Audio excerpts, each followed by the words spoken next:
Vous savez, pour moi, j'aime la puissance, j'aime les miracles, j'aime les guérisons, j'aime les délivrances, j'aime le baptême du Saint-Esprit. Mais tout ça, c'est rien à mes yeux comparé à l'amour. Parce que l'amour, c'est la chose la plus importante aux yeux de Dieu. Et comme c'est la chose la plus importante aux yeux de Dieu, et que Dieu est la personne qui compte le plus pour moi, qu'il est ma raison d'être, ma raison de vivre, si Dieu dit ça, c'est le plus important. Aimez-vous. Aimer, c'est le plus important. Tout le reste est de seconde importance à mes yeux. Alors ce thème, c'est le thème certainement le plus important qu'on aura cette année, parce que tous les autres thèmes ne pourront pas être plus grands que le thème de l'amour. Alors vraiment, je veux vous encourager. Ne prenez pas à la légère ce thème. Ah, l'amour, l'amour. Non, c'est le plus important parce que pour Dieu, c'est le plus important. Et Dieu, je le crois, est la personne la plus importante à vos yeux. Et si votre vie consiste en une chose, en un but, ce que vous désirez au plus de tout votre cœur en tant qu'enfant de Dieu, c'est vivre pour lui et lui être agréable. Pour lui être agréable, nous devons croire en lui, certes, avoir la foi, mais nous devons aussi marcher comme il demande de marcher, aimer comme lui, il a aimé. Amen. Alors, pour clôturer ce thème sur le mois de l'amour, j'ai intitulé mon message « Appelé à imiter Christ » ou l'imitation de Jésus-Christ. Quel thème vraiment important, tellement important. Et en fait, quand on comprend ça, ça change tout dans notre vie chrétienne, parce qu'on réalise qu'on a un modèle à imiter. Et tout devient tellement plus simple. On peut lire ensemble dans Jean, au chapitre 13, verset 34. « Je vous donne un commandement nouveau. Aimez-vous les uns les autres. Comme je vous ai aimé, vous aussi, aimez-vous les uns les autres. C'est à cela que tous reconnaîtront que vous êtes mes disciples, si vous avez de l'amour les uns pour les autres. » L'un des passages les plus importants de la Bible, où Jésus vient sur cette terre et il parle à ses disciples de cette grande vérité et il leur dit, là, écoutez bien, je vous donne un commandement nouveau que vous n'avez jamais entendu avant, il est nouveau. Ce n'est pas un ancien. Il y avait un ancien, tu aimeras ton prochain comme toi-même, vous le savez. Mais là, c'est un commandement nouveau. Un commandement nouveau où il s'adresse particulièrement à ses disciples. Voilà pourquoi il est nouveau. Il vous dit, aimez-vous les uns les autres. Il n'est pas en train de parler à la foule, il n'est pas en train de parler au monde entier, il est en train de parler à ceux qu'il a commencé à réunir, ceux qui sont ses disciples. Il parle là à ceux qui sont son Église, du moins appelés à être son Église après sa résurrection. Il parle à ses disciples qui ont tout laissé pour vivre ensemble. Il parle à la communauté fraternelle. Et il dit, vous, aimez-vous les uns les autres. Jésus avait une vision très claire. Il voyait son Église, des hommes et des femmes qui seraient différents des autres, qui, réunis ensemble, quand on les regarde, il va le dire lui-même. Comme je vous ai aimé, vous aussi aimez-vous les uns les autres. C'est à cela que tous reconnaîtront que vous êtes mes disciples, si vous avez de l'amour les uns pour les autres. Jésus voyait une Église embrasés dans l'amour, qui se supportent, qui se pardonnent, qui s'entraident, qui s'aiment, qui sont ensemble comme un, comme une même famille, marchant dans un amour profond, sincère, au point où les gens de l'extérieur regardent et disent « Waouh, c'est quoi ça ?» Ce sont les disciples de Jésus. Ils s'aiment tellement, ils sont remplis d'amour. Et c'est ça sa vision, une église où on s'aime. Il n'a pas dit « Ils reconnaîtront que vous êtes mes disciples parce que vous faites des miracles ». Il n'a pas dit « Ils reconnaîtront que vous êtes mes disciples parce que vous ouvrez les yeux des aveugles en priant, les paralytiques marchent, etc. » Il a dit « Non, ils reconnaîtront tous parce qu'il y aura quelque chose de très visible, de différent de ceux qui sont dans le monde. » Eux, ils s'aiment entre membres de la famille, et encore. Mais vous aimez encore plus même qu'on ne peut parfois aimer un membre de sa propre famille. Un amour qui n'a aucun sens, peu importe l'origine, peu importe d'où il vient. Je t'aime, tu es mon frère, tu es ma sœur. Waouh, ça, c'était le plan, et c'est le plan de Jésus. Un amour profond. Voilà en quoi ce commandement est nouveau. Il parle à nous, un amour entre nous, un amour fraternel. Waouh. Il est aussi nouveau parce que Jésus va dire « Comme je vous ai aimé ». Jésus ne va pas se contenter d'enseigner, de dire des mots, voici en quoi consiste l'amour, etc. Il s'est assuré de leur laisser un exemple et de nous laisser un exemple de ce qu'est l'amour. Il a non seulement parlé, voici comment vous devez aimer. Aimez vos ennemis. Quelle gloire y a-t-il à aimer ceux qui vous aiment? Moi, je vous dis, aimez vos ennemis. Faites du bien à ceux qui vous maltraitent. Bénissez, etc. Il a montré, pardonné, etc. Il a enseigné. Mais il ne l'a pas juste fait. Enseigné, il a aussi démontré cet amour, montrant par sa vie ce qu'était l'amour incarné. À quoi ressemblait l'amour? Comment se manifestait l'amour? Il a donné en lui-même, par la manière dont il a marché, la définition même de l'amour véritable. Alors il va dire, comme je vous ai aimé. Jésus voulait laisser un exemple à imiter et pas juste des instructions. Et ça, c'était le plan du Père dès le commencement. On peut lire ensemble dans Romains au chapitre 8, verset 29. En effet, ce que Dieu a connu d'avance, il les a aussi destinés d'avance à devenir conformes à l'image de son Fils, afin que celui-ci soit l'aîné de nombreux frères et sœurs. Dieu le Père a un plan. Et c'est une bonne nouvelle pour toi. Si tu demandes aujourd'hui quel est le plan de Dieu pour ma vie, tu n'as pas besoin de chercher bien loin. Si tu appliques déjà ce plan pour ta vie, tu peux être sûr qu'au ciel, Dieu t'acclamera, les anges t'acclameront et tu réjouiras son cœur si tu ressembles à Jésus. Dans la pensée du Père, Dieu a envoyé son Fils, pas juste pour qu'il meure à la croix et qu'il donne sa vie, il aurait pu le faire en privé, il aurait pu organiser tout ça, mais il a voulu aussi par Jésus, en marchant 3 ans et demi sur cette terre, en se révélant au monde, il a voulu qu'on ait sous nos yeux un exemple à imiter. Regardez bien ce qu'il dit. Dieu avait prévu d'avance à ce que nous tous, on devienne conformes à l'image de son Fils. En gros, voici le yaya, comme on dit dans la culture africaine, voici le frère aîné. Il est là et c'est lui le modèle et vous devez lui ressembler. Le plan du Père pour ta vie, pour ma vie, c'est qu'on ressemble à Jésus. Et plus on va ressembler à Jésus, plus on sera en train de répondre à l'appel exact que Dieu a pour notre vie. Il est l'image de Dieu invisible. Il est l'exemple, le modèle que Dieu nous a donné. Tu n'es pas son modèle, tu as Jésus-Christ. Tu dois le regarder et la vie chrétienne consiste à lui ressembler, à imiter Jésus-Christ. Et les apôtres le savaient. Les apôtres le savaient. Paul va dire, soyez mes imitateurs comme moi-même, j'imite et je suis imitateur de Christ. Ils étaient empreints de cette vérité. Oui, notre but, c'est d'être comme lui. Notre but, c'est de lui ressembler. Il est le modèle que Dieu a donné. Et tel il a marché, tel il a parlé, tel il s'est comporté. Marchant dans l'amour, nous aussi, nous devons suivre ses traces. C'est ce que l'apôtre Pierre va dire. L'apôtre Pierre va dire dans 1 Pierre 2, 21. De fait, c'est à cela que vous avez été appelés. 1 Pierre 2, 21. On peut afficher le verset. Vous l'avez?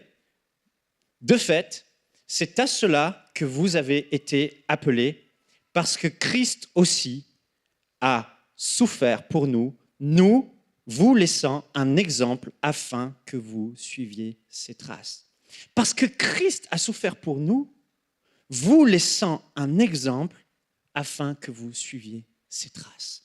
Le plan de Dieu, c'était de nous laisser un exemple qu'on puisse imiter et marcher comme lui, il a marché. Pierre le savait, les apôtres le savaient, l'apôtre Paul le savait. Il dit dans Éphésiens 5, 1, 2, « Soyez donc les imitateurs de Dieu, puisque vous êtes ses enfants bien-aimés, et vivez dans l'amour en suivant l'exemple de Christ, qui nous a aimés et qui s'est donné lui-même pour nous comme une offrande et un sacrifice dont l'odeur est agréable à Dieu. » Imitez Christ, vivez dans l'amour en suivant l'exemple de Christ.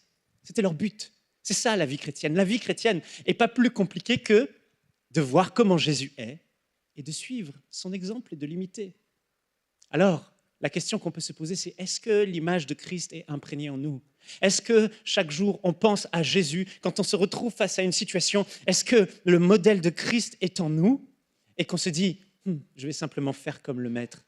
Tel il est, tel je suis. Qu'est-ce que Jésus aurait fait? Je le fais. C'est le plan de Dieu pour nous. L'apôtre Jean va même dire que, dans 1 Jean 3,16, « Voici comment nous savons ce que c'est que d'aimer. Jésus-Christ a donné sa vie pour nous. Nous devons, nous aussi, donner notre vie pour nos frères. » 1 Jean 3,16. La régie, ça va pour les versets? J'aime bien quand le peuple peut voir la parole de Dieu. 1 Jean 3, 16. Bon. Voici comment nous savons ce que c'est que d'aimer. Jésus-Christ a donné sa vie pour nous. Nous devons, nous aussi, donner notre vie pour nos frères. Ici, l'apôtre Jean va dire quelque chose de très fort. Regardez bien. Voici, c'est pas dans la même version. Voici comment nous savons, version Sommer, ce que c'est que d'aimer. Voici comment nous avons connu l'amour. Ici, Jean est en train de dire, si Jésus n'avait pas été notre modèle, nous n'aurions pas pu savoir ce que c'est que vraiment aimer. Si nous savons ce qu'est l'amour et que l'amour n'est pas une option abstraite, une option vague, c'est parce que Jésus nous a montré ce qu'est le véritable amour. Il dit, nous savons ce que c'est aimer, parce que nous avons vu comment Christ a aimé. Christ a donné sa vie pour nous. Ici, il dit, ainsi nous savons ce que c'est qu'aimer, c'est donner sa vie pour ses frères. Nous savons ce que c'est qu'aimer, c'est vraiment souffrir pour aider les autres. Nous savons ce que c'est qu'aimer, c'est faire comme Jésus a fait. Aimer au point d'être prêt à donner sa vie pour les autres. Et nous aussi, nous devons donner notre vie pour nos frères. Frères et sœurs, Dieu n'a pas voulu nous laisser sans modèle de ce qu'est l'amour. Imaginez ce que serait la vie chrétienne sans le modèle de Jésus-Christ. Ce serait une catastrophe, ce serait pire que monter des meubles Ikea sans plan. Avec mon épouse, on a acheté un dressing à Ikea, on avait toutes les pièces, et je ne sais pas pourquoi, mais à chaque fois qu'on monte un meuble Ikea et qu'on suit le plan, le modèle, heureusement qu'il y a le plan, imaginez-vous s'il n'y avait pas le plan. On est là, on voit le modèle, on regarde bien la perspective, on se dit, ok, ouais, c'est bien cette pièce, elle est bien comme ça, il y a bien des petits trous partout. On fait, y arriver à la moitié ou aux 3/4 à chaque fois, on ne sait pas pourquoi, mais il faut recommencer parce qu'on a oublié une pièce, on a mal mis une pièce.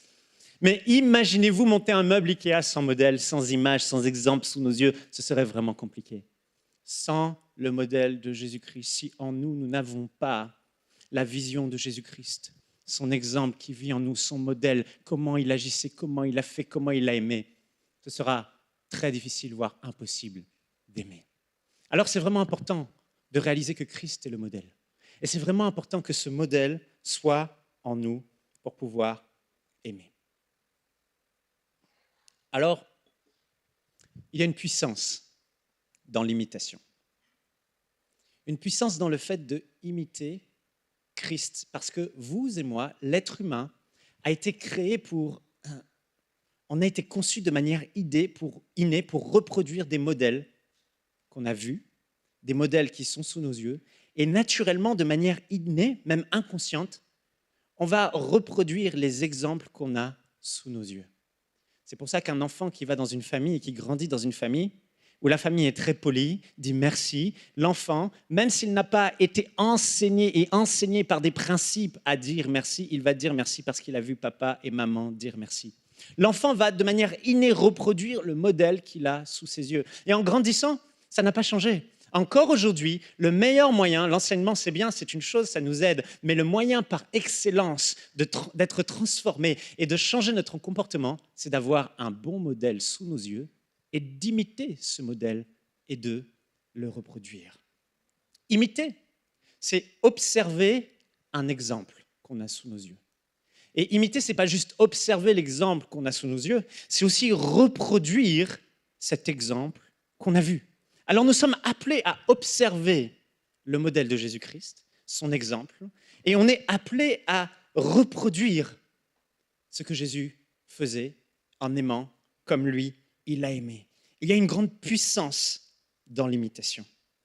Albert Bandura, c'est un psychologue chrétien de renom, une figure dans la psychologie contemporaine. Il est auteur du livre Social Learning. Et il a démontré ceci, écoutez bien. Nous apprenons en observant les actions des autres. Il est arrivé à la conclusion dans sa théorie que les modèles ont un impact puissant sur notre comportement. Plus nous observons un modèle et plus nous avons tendance à imiter ses comportements. L'imitation est plus efficace lorsque les modèles sont perçus comme des figures d'autorité et des personnes valorisées par l'observateur. C'est-à-dire que plus tu accordes de la valeur et de la considération à une personne, plus ton cœur inconsciemment va s'ouvrir et plus ce que cette personne va faire, tu vas être comme une éponge en l'observant à reproduire ce que cette personne est. Et ça, c'est vraiment essentiel de comprendre que l'imitation de Christ, c'est ce qui va faire que ta vie chrétienne va passer à un autre bond. Si tu veux vraiment aimer, tu n'auras pas d'autre choix que d'avoir devant toi le modèle de Jésus-Christ que tu admires, que tu regardes, que tu contemples, et tu pourras être ensuite amené à marcher comme lui, il a marché. Quand j'étais jeune, et ma cousine, Sabine, c'était vraiment la cousine. J'admirais ma cousine. Elle était tout pour moi, Sabine. Je passais tout mon temps avec elle. C'était ma grande cousine. Tellement d'admiration pour elle. Et puis voilà, un jour, elle tombe amoureuse d'un garçon. Elle est plus âgée que moi. Elle a 2 ans de plus que moi. Ou je ne sais plus combien, 3 ans peut-être. Et puis, ce garçon s'appelle Willy, un champion de cycliste. Bien musclé et tout ça. Mais comme j'avais tellement d'admiration pour ma cousine et que je me suis dit, oh waouh, lui, vraiment, il a trouvé la perle rare. Il est tombé amoureux de ma cousine et ma cousine l'a choisi. Alors, je regardais Willy, mais c'était le gars qui ne parlait pas du tout. Il ne disait rien. Mais comme j'avais de la considération pour ce qu'il était à cause du fait que ma cousine était tombée amoureuse de lui, j'étais devenu comme Willy. Les gens m'ont dit, Michael est devenu muet du jour au lendemain. Parce que Willy, il ne parlait jamais. Il était là avec sa casquette Buffalo, Chicago Bulls de basketball. Il s'asseyait. Et pendant des heures, pendant tout un repas de Noël en famille, Willy ne disait rien. Ça va, Willy? Oui. Willy, tu as gagné la dernière course de cyclisme? Oui. Et il ne parlait pas, Willy, jamais.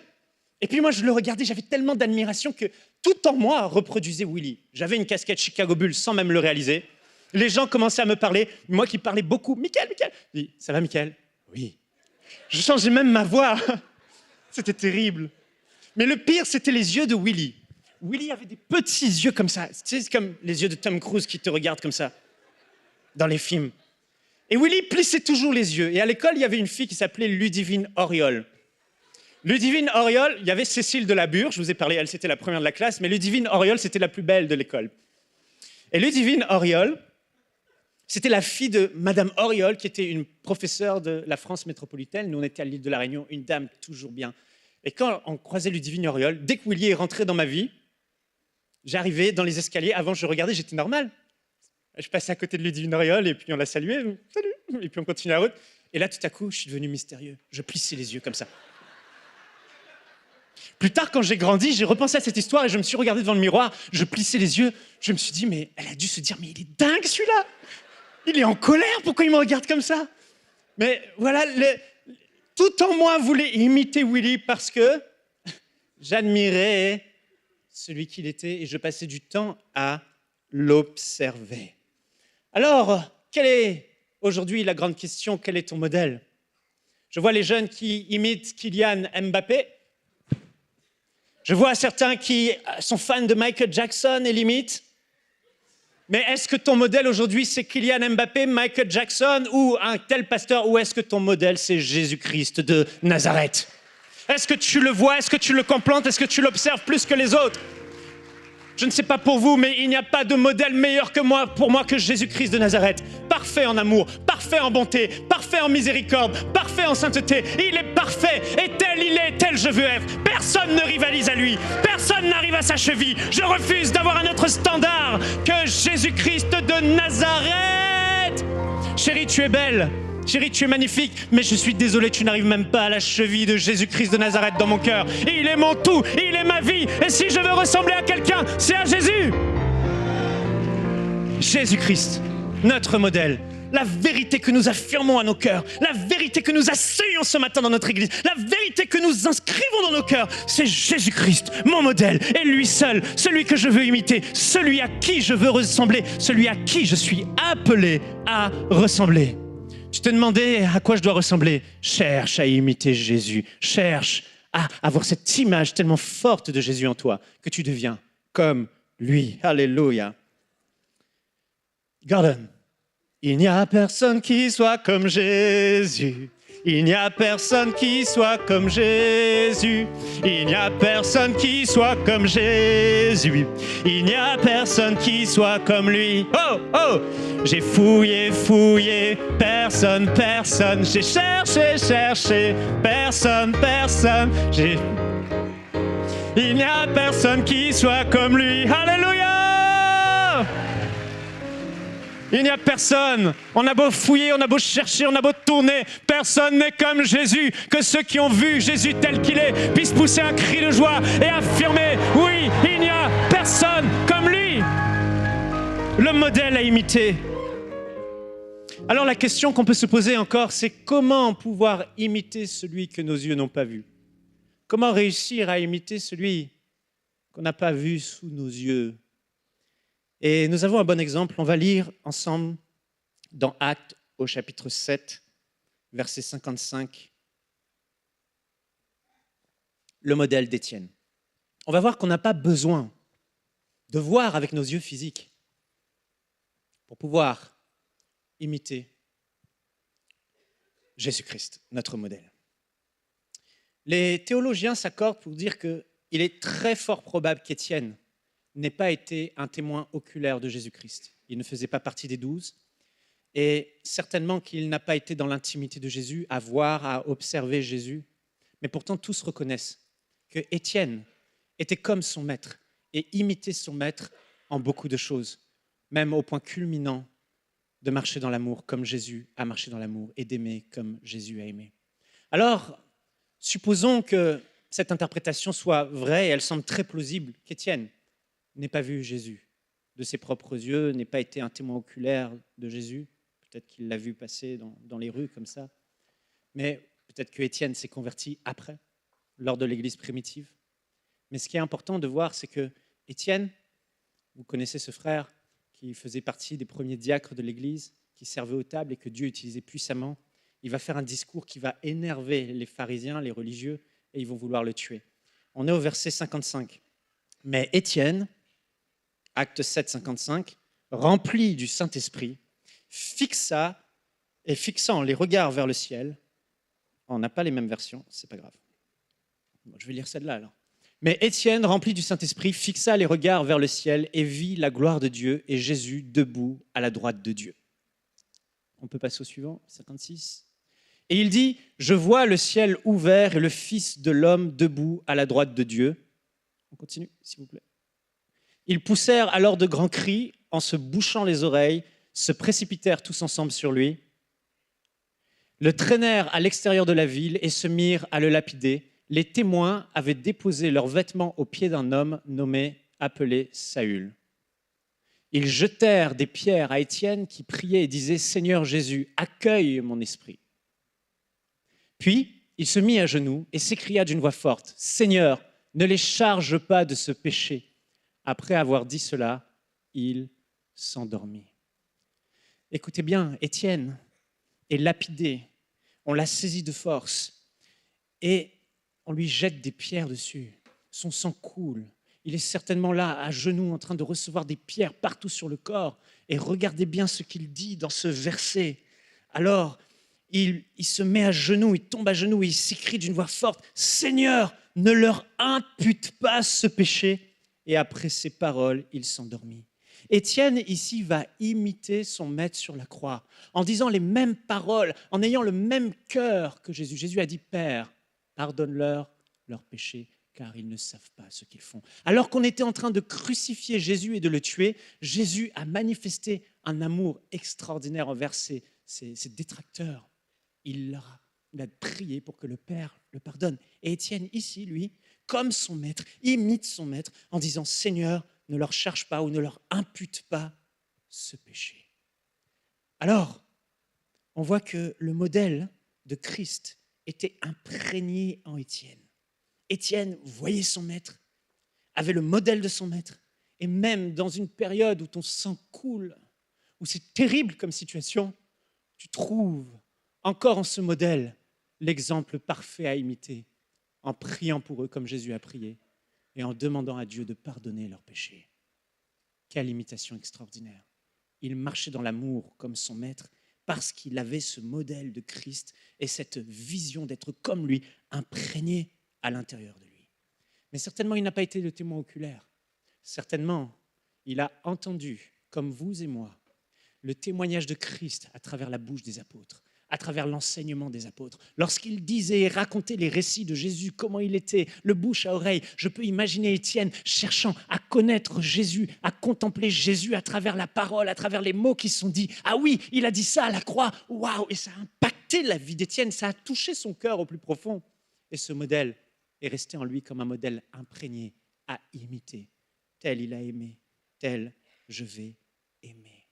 Et frères et sœurs, c'est à travers la parole de Dieu qui est lue et qui est prêchée que nous pouvons nous aussi chaque jour avoir le modèle de Jésus qui s'inscrit en nous et devant nous. 2 Corinthiens 3, 18, je vais lire dans la version parole vivante, merci de ne pas afficher. Or, verset 18, 2 Corinthiens 3, 18.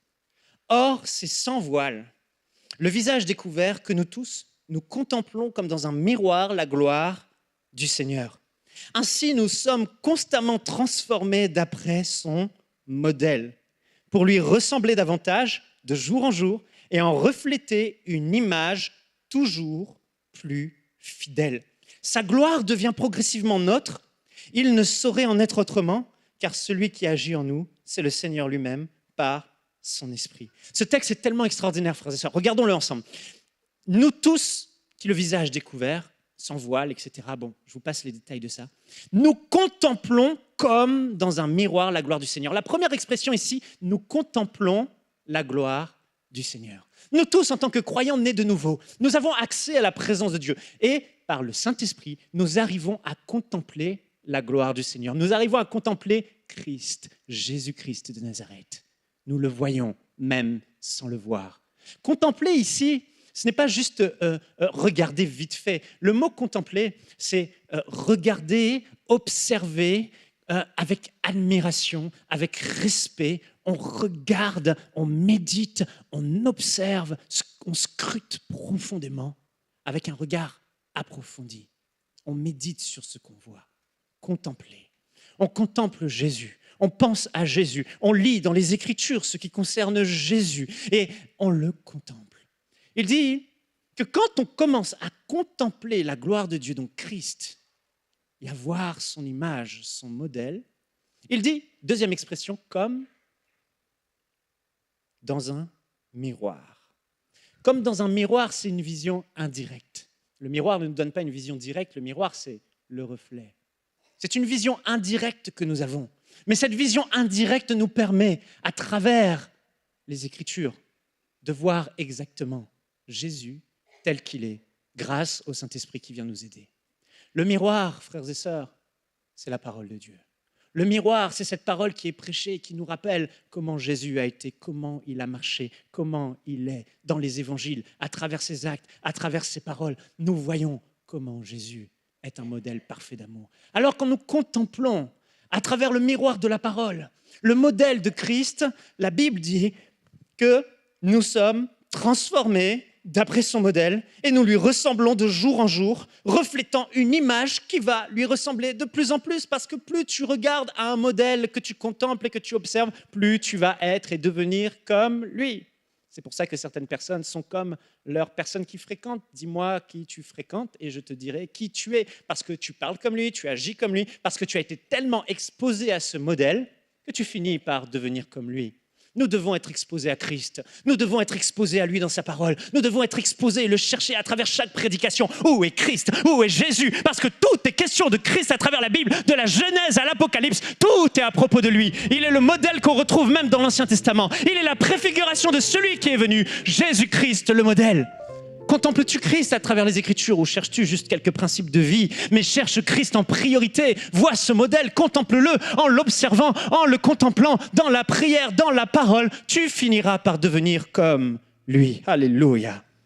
Quel merveilleux verset. Transformé d'après son modèle. Mais là, il finit en nous donnant la clé de la clé.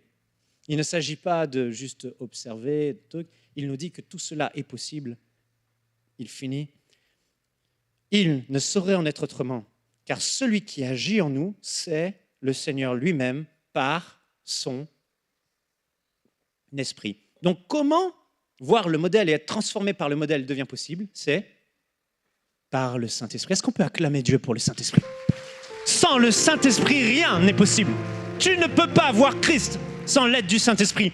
Tu ne peux pas avoir la révélation de qui il est sans l'aide du précieux Saint-Esprit qu'il t'a laissé. Tu ne peux pas. Tu as besoin du Saint-Esprit. Le Saint-Esprit va venir, merci, pour ouvrir tes yeux. Il va venir pour faire cette œuvre de transformation. Il va venir pour amener la révélation. Et Étienne ne se forçait pas, frères et sœurs. Étienne n'était pas là en train de dire « j'ai vu le modèle, je vais reproduire le modèle. 1 plus 1 égale 2. » Ça ne fonctionne pas comme ça.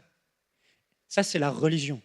Les religions nous montrent des modèles et des exemples et des enseignements. Et elles nous disent « faites-le ». Et vous vous forcez à le faire. Vous vous forcez à aimer. Vous vous forcez à dire « je pardonne parce qu'il faut que je pardonne. Je fais du bien parce qu'il faut que je fasse du bien. » Mais il y a un écart entre ce que tu vis à l'intérieur, où il n'y a pas d'amour, et ce que tu manifestes qui ressemble à de l'amour. Mais en réalité, Étienne, il n'était pas hypocrite. Étienne n'était pas religieux. Étienne ne faisait pas de la vie chrétienne une religion. Non, Étienne incarnait cet amour.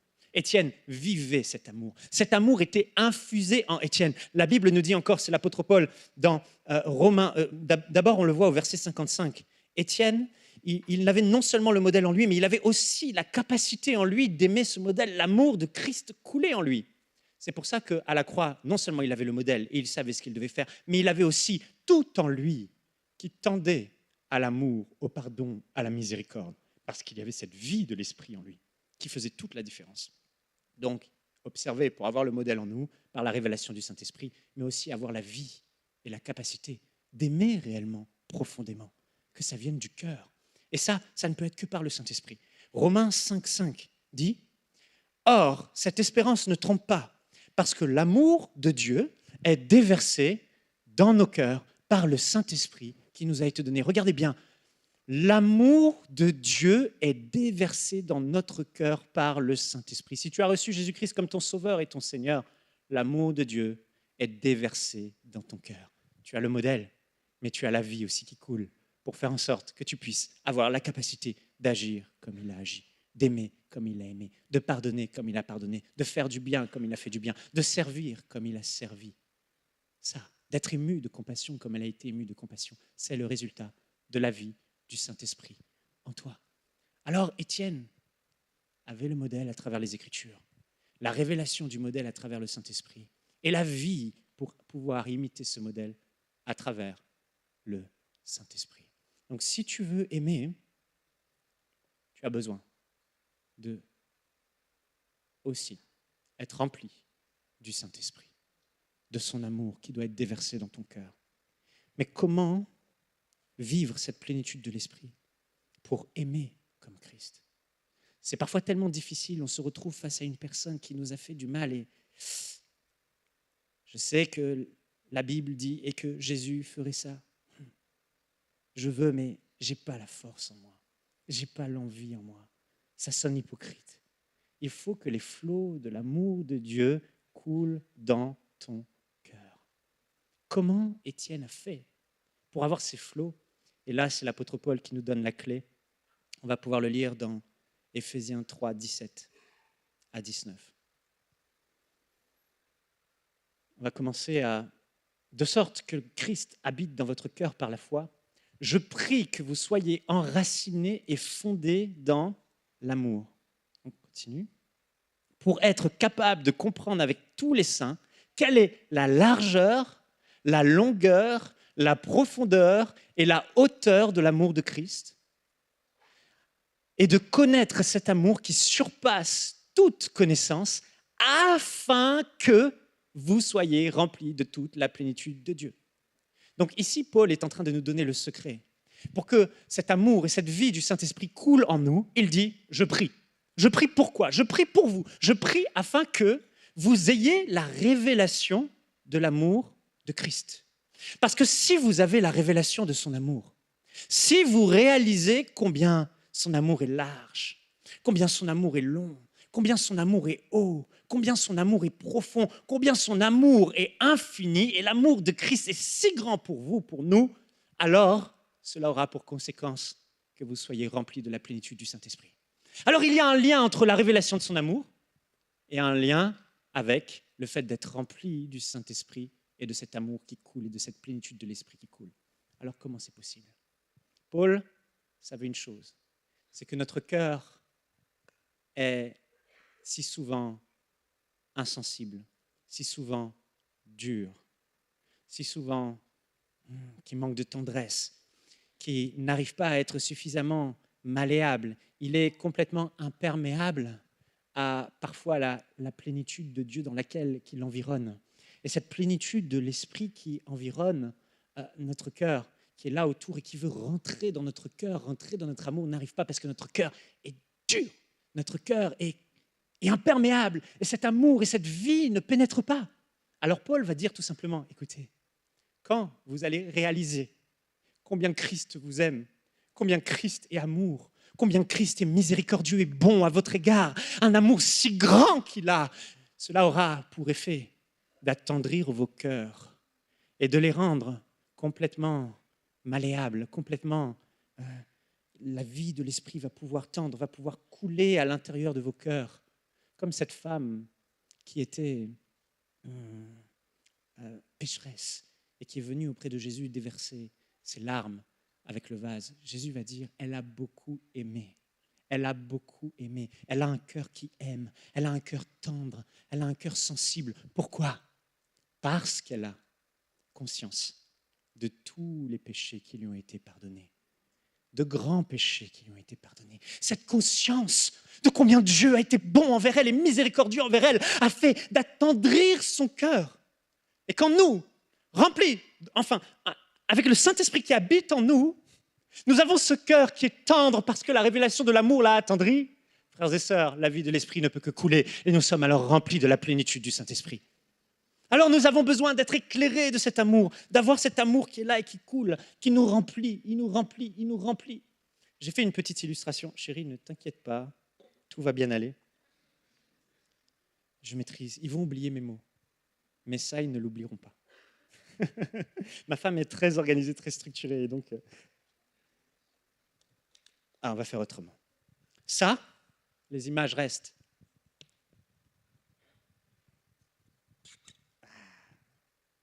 Ça, c'est notre être tout entier. Vous suivez la caméra? Est-ce que tu peux venir bien filmer là, de ce côté-là? Ça ne te dérange pas de venir à gauche? Merci. Donc, ça, c'est notre être tout entier. Ça, c'est la plénitude du Saint-Esprit. La vie de l'Esprit, elle est là, elle est disponible, elle est en nous. Et ça, c'est notre cœur. Vous voyez? Notre cœur, il est dur, souvent insensible, comme un glaçon. Et on le met à l'intérieur de la vie. Et la vie de Dieu est là, mais elle ne pénètre pas. Elle ne pénètre pas. Mais la flamme de l'amour...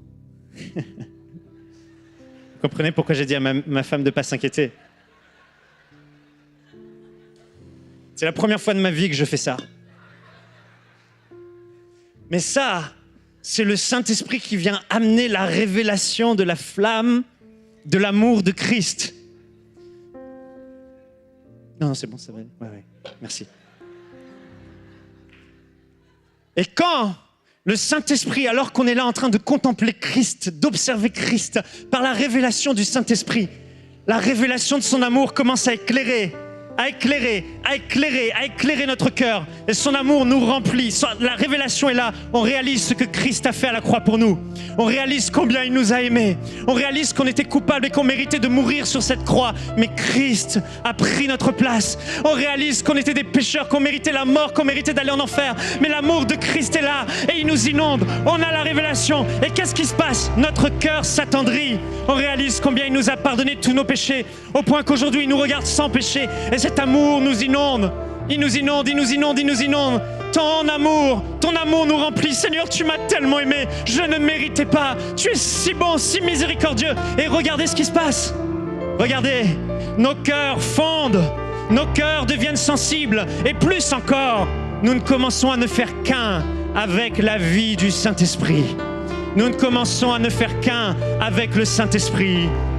Remakasata rababa. Plus je réalise son amour, plus la plénitude de l'Esprit et moi, nous ne faisons qu'un. Lui en moi, moi en lui. Lui en moi, moi en lui. Christ qui vit en moi. Et la raison, c'est la révélation de son amour. Mon cœur devient tellement sensible. Mon cœur devient tellement perméable à la présence de Dieu. Et voilà, frères et sœurs, la gloire de Dieu commence à couler simplement parce que je me l'ai laissé la révélation de l'amour m'inonder. La révélation de l'amour, c'est la clé qui va faire que ton cœur va laisser complètement la vie de l'Esprit et le Saint-Esprit t'immerger, au point où, comme Jésus, tu pourras dire, Jésus priait, Père, je prie qu'il ne soit un, comme nous sommes un, toi en moi, moi en lui. Je prie qu'il y ait la révélation de l'amour de Christ, Paul, pour que la plénitude du Saint-Esprit nous remplisse, la plénitude de son amour. Et là, à ce moment-là, quand nos cœurs sont complètement inondés par la révélation de son amour, on ne fait qu'un avec lui.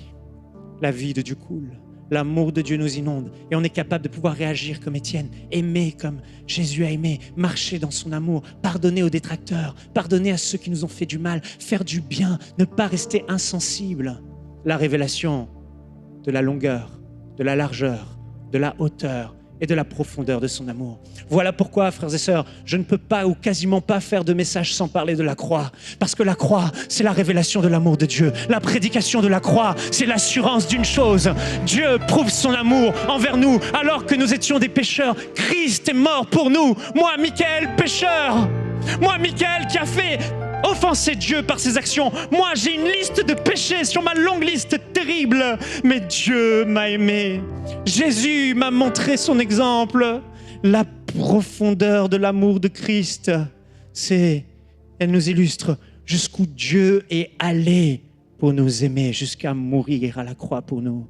Le plus grand des pécheurs, le plus grand des meurtriers, lorsqu'il a la révélation du message de Jésus-Christ, l'homme le plus violent qui soit, même l'apôtre Paul, homme violent, ou tellement de personnes qu'on connaît, comme le témoignage du pasteur Christian Cady.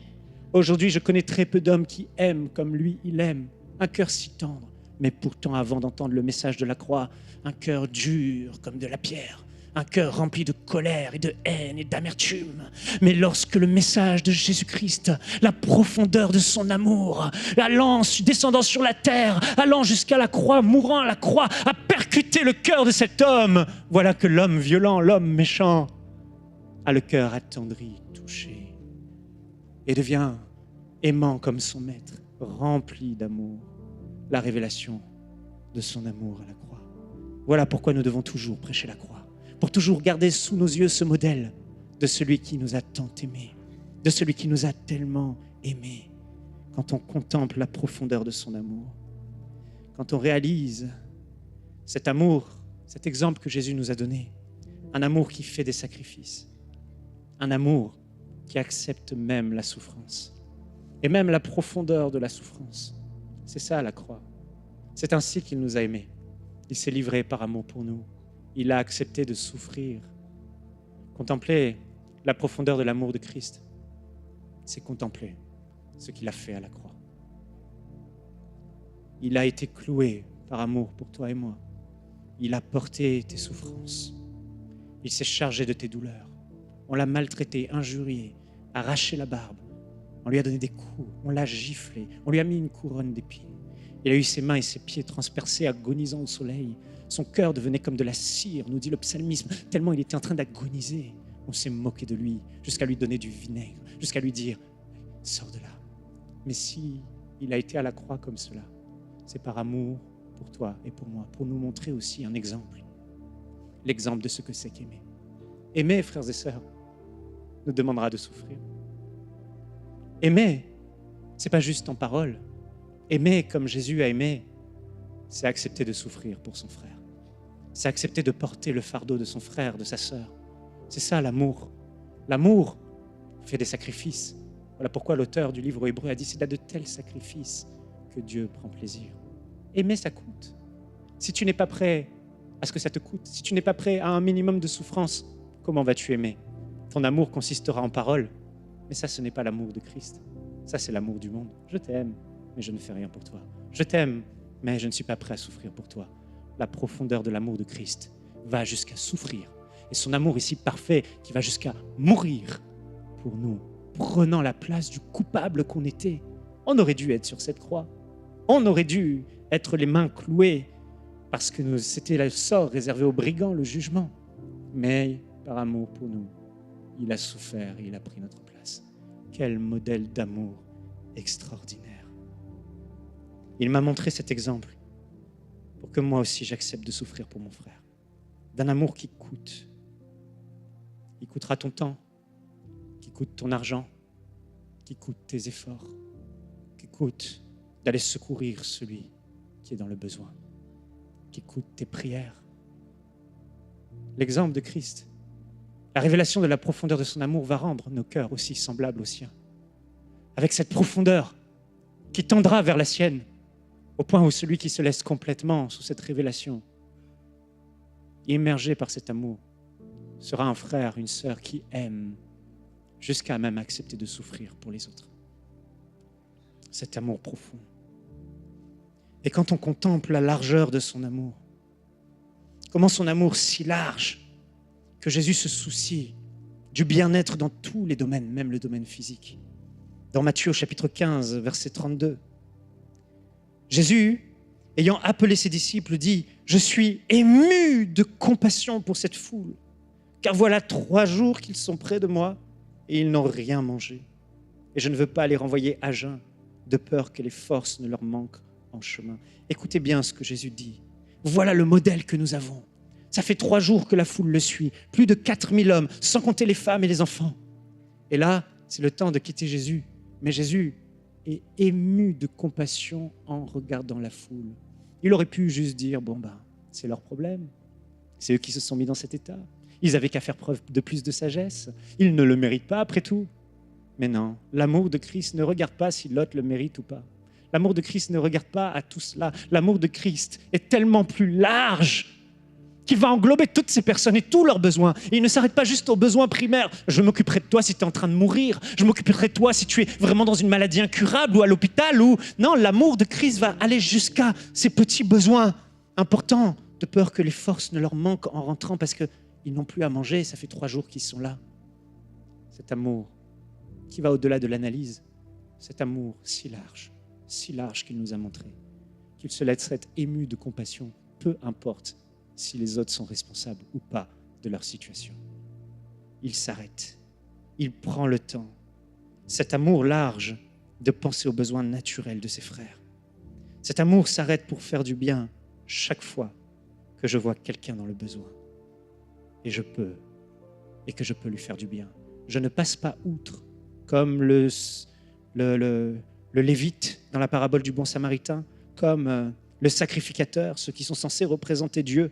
Eux, ils passent. L'agenda ne me permet pas, je suis trop occupé. J'ai des choses à faire pour Dieu, trop occupé pour m'occuper de ce brigand. Jésus, lui, non. Il n'est jamais trop occupé, même après une grosse journée, même s'il a encore beaucoup de choses à faire, même s'il a encore le ministère organisé, même si là, ça lui coûte 4000 personnes, plus les femmes, enfants, je ne sais pas combien, ça fait 15 000 peut-être, voire plus. Ok, il faut faire un miracle. Il faut invoquer le Père. Mais j'ai le moyen de leur faire du bien. J'ai le moyen de les nourrir. Ce qui a motivé Jésus, ce n'est pas juste le fait de montrer qu'il est le Fils de Dieu en faisant un miracle avec des pains, en multipliant. Non, la Bible nous dit ému de compassion. Il voit un besoin et il est ému de compassion. Il est touché à l'intérieur de lui parce qu'il voit le besoin. Il anticipe même le besoin en rentrant. L'amour de Dieu, large, nous fait anticiper les problèmes des autres avant même qu'ils aient le problème, parce qu'on pense à eux, parce qu'on s'arrête. C'est comme ça que Jésus nous a aimés si largement, pour nous montrer l'exemple de comment on doit aimer largement. S'arrêter, penser à l'autre. Ah, mais qu'est-ce qui va lui arriver? Là, je pourrais l'aider. Là, j'ai le moyen de lui faire du bien. Alors, est-ce que je passe à côté? Style, j'ai rien vu. Quelqu'un d'autre le fera après tout, pas moi. Oh, ils trouveront à manger quelque part. Non, on va s'organiser. Allez, les disciples, les pains, les poissons. On organise, on fait asseoir la foule. Quelle logistique! Des efforts, des sacrifices que demande l'amour, mais ému de compassion. Pour un frère qui a besoin d'un transport pour rentrer à Montréal, pour un frère ou une sœur qui a besoin d'un hébergement et d'hospitalité, pour un frère ou une sœur qui n'arrive plus à payer son loyer. La vision de Jésus, voyant l'amour au milieu de vous, ils reconnaîtront que vous êtes mes disciples. Sa vision, c'est un amour large, qui s'arrête pour le besoin des uns des autres et qui ne passe pas outre en disant « on ne peut pas aider la terre entière ». Non, on ne peut pas aider la terre entière, mais on peut s'arrêter pour aider ceux qu'on croise, ceux dont on voit dans le besoin, ceux qu'on sait, lui, il y a quelque chose. Parce que chaque fois que je ne le ferai pas, je vais aussi endurcir mon cœur. Chaque fois que je ne le ferai pas, mon cœur ne laissera pas la vie de l'esprit couler. Il faut laisser. Le modèle de Christ est imprégné en nous et limité profondément. C'est ça l'amour. C'est de tels sacrifices que Dieu prend plaisir. Et quand je contemple la longueur de son amour. Oh, Paul priait pour que la longueur de son amour nous soit révélée. Cet amour si long, infini, que nous devons imiter. Cette longueur qui illustre combien il nous pardonne toutes nos offenses. Un amour qui pardonne tout. Un amour qui supporte tout. On n'a pas le temps de le lire, mais je vous encourage à le lire à la maison dans Jean, chapitre 8, versets 1 à 11. L'histoire de cette femme adultère qui montre combien l'amour de Christ est long, combien il nous a montré cet exemple de la longueur de son amour pour pouvoir l'imiter et être comme lui. Son amour pardonne, pardonne, pardonne, pardonne encore et encore. Cette femme, les pharisiens lui ont tendu un piège à Jésus. Ils l'ont pris en flagrant délit d'adultère. Elle venait de coucher avec un homme qui n'était pas son mari, péché. Et selon la loi que Dieu a donnée à Moïse dans l'Ancien Testament, à cause de cela, cette femme devait être lapidée. Alors les pharisiens l'ont pris et ont dit la loi de Moïse dit qu'elle doit être lapidée. On va prendre les pierres et on va la lapider, cette pauvre pécheresse. Elle mérite d'être lapidée. Ils n'ont rien compris à l'esprit de la loi. Ils n'ont rien compris au cœur de Dieu. Ils n'ont pas compris pourquoi la loi a été donnée. La loi a été donnée par Dieu pour mettre un cadre, pour nous empêcher d'aller trop loin. Un cadre tellement élevé où Dieu se dit « Bon, ils vont quand même pas commettre l'adultère parce que s'ils commettent l'adultère, ils savent qu'il y a une conséquence, comme un bon parent qui met un cadre à ses enfants. » Ils n'ont pas compris. Eux, la loi a dit « Alors on va prendre ces pierres et on va le lapider. » Ils n'ont pas compris l'amour qu'il y a derrière la loi. La loi a été donnée par amour pour nous protéger, pour nous éviter de franchir la frontière qui va nous amener pour l'éternité dans un lieu de souffrance. Mais Jésus va leur donner une grande leçon de la longueur de l'amour, de la miséricorde. L'amour, c'est la miséricorde. Aimer, c'est pardonner. Dieu ne prend pas plaisir à condamner les autres. Il ne prend aucun plaisir à ce qu'on juge les autres. Il ne prend aucun plaisir à ce qu'on pointe le péché des autres, à ce qu'on les condamne pour leurs fautes. Non, ce n'est pas le cœur de Dieu. Et il tend un piège à Jésus. Il se dit, si Jésus contredit la loi, on va le piéger et on va pouvoir l'arrêter parce qu'il désobéit à la loi que lui-même prêche. Et Jésus était face à ce piège. Ils ont amené cette femme devant Jésus en disant, qu'est-ce que tu vas faire? La loi dit qu'il faut le lapider. Piégé! Mais Jésus va dessiner par terre quelque chose, baissant les regards. Il va leur dire que celui qui n'a jamais commis un seul péché, alors lui jette la première pierre. Et accusés par leur propre conscience, un par un, ils vont partir, du plus âgé au plus jeune, de celui qui a le plus de choses à se reprocher sur sa conscience à celui qui a le moins de choses à se reprocher. Personne ne va le condamner. Et il lève les regards vers cette femme et il lui dit, femme, moi non plus, je ne te condamne pas. Va et ne pêche plus. L'amour de Dieu qui nous fait grâce, cet amour inconditionnel. Écoutez, on mériterait tous d'être punis face à la sainteté de Dieu et d'aller dans un lieu de perdition et de souffrance. Mais Dieu nous aime tellement que jour après jour, il nous fait grâce. Jésus nous pardonne de nos péchés. Jésus nous fait grâce. Nous qui lui appartenons, il nous fait grâce. Et c'est comme si aujourd'hui je suis sans péché devant lui, alors qu'il y a peut-être un mois, j'ai trébuché en disant une parole que je ne devais pas dire à ma femme ou en ne faisant pas ce que je devais faire. Mais malgré tout, il me pardonne. Je suis comme sans péché devant lui. Quelle grâce! Il ne me traite pas selon mes iniquités. Il me fait miséricorde et grâce pour nous laisser un exemple à travers cette belle histoire encore de comment nous devons nous faire grâce les uns les autres. Comment nous devons nous supporter les uns les autres et comment nous devons nous pardonner les uns les autres. Mari, femme, pardonne. Frères, sœurs, qui travaillent ensemble et qui vous frottez, pardonnez. Imitez Christ. Aimez dans la longueur de son amour. Et je finis avec quand je contemple la hauteur. La hauteur illustre son amour qui ne cherche pas son intérêt. mais qui met les besoins des autres, comme Pasteur Tom l'a dit avec toute sagesse, parce qu'il ne faut pas s'oublier soi-même, mais qui met les besoins des autres avant les siens, en rendant des services aux autres. C'est cette attitude qui nous élève en hauteur devant Dieu. La hauteur de cet amour humble qui ne regarde pas à ses propres intérêts, moi, ma vie, mes affaires, mon business, mon hypothèque, mon argent, mon avenir, mes enfants, ma carrière, moi, mes vacances, moi. Non, son amour est si haut devant Dieu que Jésus-Christ, écoutez bien, Jean 13,1 dit, avant la fête de Pâques, Jésus, sachant que son heure était venue de passer de ce monde au Père, et ayant aimé les siens qui étaient dans le monde, il mit le comble à son amour pour eux. Alors que c'est le dernier moment, le dernier repas, où Jésus est avec ses disciples autour de la table et qu'il prend ce dernier repas avec eux. Voici, Jésus mit le comble à son amour. Pourquoi il met le comble à son amour pour eux? Comment c'est si extrême? Là, il va à la limite de son amour pour eux avant la croix. Imaginez-vous, il va être dans quelques heures livré, aller à la croix, souffrir, mourir pour nos péchés. Lui qui est innocent. Et là, il prend le temps de laisser le dernier exemple suprême à ses disciples de ce que nous devons être. Pourquoi Jésus l'a fait? Il l'a fait pour leur montrer, pour nous montrer à quoi doit ressembler notre vie. Un amour si haut, infini, qu'il va penser aux autres, au point où il est sur le point de mourir. Un amour qui va ne pas considérer sa vie comme supérieure à celle des autres. Il ne va pas considérer ses intérêts avant ceux des autres. Jésus, là, il est au pire moment de sa vie sur terre. Et il prend quand même le temps d'aimer ses disciples. Il va même aller jusqu'à laver le pied de ce traître, Judas, qui allait le livrer quelques heures plus tard, montrant comment il aime. Le comble à son amour, il va le faire comment? En prenant le temps de laver les pieds de ses disciples qui étaient sales après toute une journée de marche et de fatigue. Jésus est épuisé, mais Jésus va le faire, un par un. Il enlève les vêtements par-dessus, il ceint sa ceinture, il met la serviette, il prend la cuvette.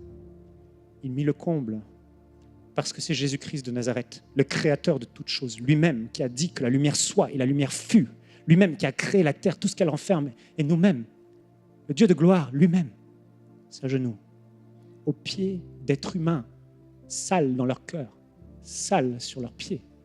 Et Jésus prend le temps de nous montrer ce que c'est que l'amour. Il lave les pieds des disciples. Pierre est tellement choqué parce que c'est les esclaves qui font cette tâche.